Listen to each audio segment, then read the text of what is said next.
Take back control. Stop letting algorithms decide your news. Get uncensored history and real knowledge to strengthen your mind, body, and spirit. Watch ad-free content now at ineverknewtv.com premium. Do you believe Black consciousness should evolve from just acquiring knowledge to actively living that knowledge? Yes, I'll say yes. I think when we think about sometimes being conscious, I think part of the problem is we generally think about information. So if you have a certain amount of information, you would go on different. But me experience tell me different. It don't go so like that. Me wish it would have, but the nature of, I think in a normal, healthy environment, we're in our own natural environment, I mean socially, institutionally, politically, economically, yes, information would make the difference. I think because there's a larger context. But in this context, this kind of madness we are dealing with, this Buckra shitstorm we are dealing with, right? The confusion we are dealing with, even myself, right? We deal with some real serious confusion, right? Because for me, you have to really deal with the Buckra in your head, right? You have to, me have to deal with it, right? I just be honest with you, right? That's a very real thing. We have to be honest about that. That's the first thing. So now in terms of consciousness, more direct to answer your question, more direct, behavior, how we behave should reflect what we know. So like one time I have a family member, she asked me, as a woman, she's like, how come this guys they're talking about, like this guy, he talks about like a lot of this African history stuff, been there with a Buckra. Like how that happened? Because what people get from information or the perspective they see it in is not always the same as you. So consciousness, I think there's a difference between having a certain maybe intellectual base versus having a certain social consciousness in terms of how you interact with people, like for your people, not people in a sense, but how you interact with other people, not just your family, but other people in your environment. Are you involved in your community and them things there, right? Or are you just somebody who hoards information, say, me are the smart man, you are the dunce, you're dunce, like that kind of thing, right? Where it becomes, me smart, you uno dunce, right? Because that doesn't really help us defeat or take down the Buckra system. That's not gonna help you, right? So I think information is one thing, but how you apply it is a next thing. Application fire. Is a next thing. Like I'll give you an example. I don't want to put people on the spot, but I have one professor. I did mention her in the last talk.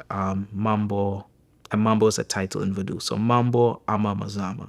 Really, really serious about what she do what she said, right? Very serious. When she'd be teaching, one time she always kind of vex over some of the some of the girls, the girl would come in her class because them still wear the false hair. Cause she figure say, yo, yeah, we're in an Afrocentric program. We teach you, we give you knowledge for make you turn a new leaf, right? For transform yourself, right? For change up, right? Fix up yourself, right? Proper, right? From in an African context or in a Black context, right? So you shouldn't be wearing the false hair, like the blonde weave and all that. So she'll say, yo, man, some girl just wear the same. Or she'd say, like, how in taking classes in our program do you still, you're taking these classes, but you're still doing this. You're still doing this. It would, she vex, man. But I understand what she mean. But sometimes we have to realize that, we get the information in one context, but we sometimes try to fit the information to what we already do. And sometimes we don't want to really deal with a lot of what we already do is, as Nana Amos Wilson said, manipulated taste and desire. Like where they manipulate and generally it's like Papa Show thing where we're in right from the Buckra system. It's the indoctrination, right? So I think that's part of what the challenge is. So sometimes with information is safe. Well, I know a lot of history, so I'm not have to do nothing. But if you start getting into application, now you have to see what go on now when you have to deal with the application. Like I'll give you an example. Like right, my dress, he's a bit close tat. Like we did talk earlier off camera. Never used to dress like this, Bridget. If you didn't know me a few years back, me never dressed so like this, man. Me used to wear like a full out suit when we go anything professional. Me never like dress clothes like that. Like me a man wear every day me would wear mesh merino, but when we want to go for something look nice or we look crisp, we get a 3-piece suit same way. And there's one time somebody said, I think it was Mambo Ama Mazama. One time we're supposed to go something. And she said, you have to wear African clothes. She made it very clear. I said, all right, I understand. I said, take to myself. I said, yo, man, me talk all this black this. I'm going to have no, like, African clothes. Like, like, you have to really slow down and really think. I said, you know what? I have to change up my thing. So now that was about where we're 2025 now. So that's about looking about 8-9 years ago, give or take 8-9 years, and my whole wardrobe just change up, right? But change up my whole when my clothes start change up everything.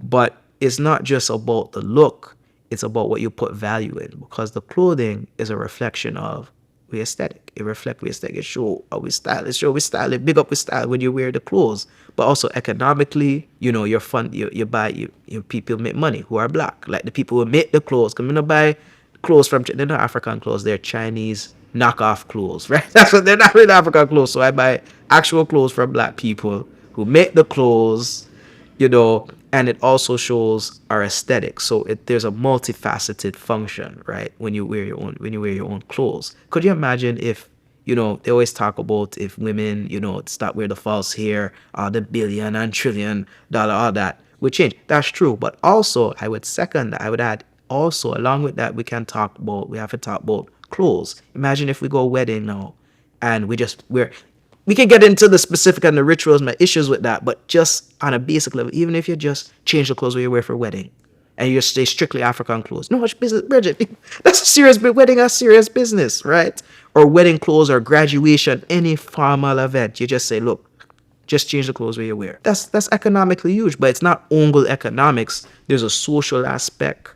There's a mental. It's multifaceted. So when it gets to your question of consciousness is not one-dimensional. We have to think about multifaceted things. And what I think we are dealing with, because of the confusion, we have fragmented consciousness. So we have consciousness in certain things, but not other things, right? And that's not necessarily because we're dunce. It's just this is the situation we are dealing with right now. So we have to realize we have to kind of connect the fragments and just glue back the thing, right?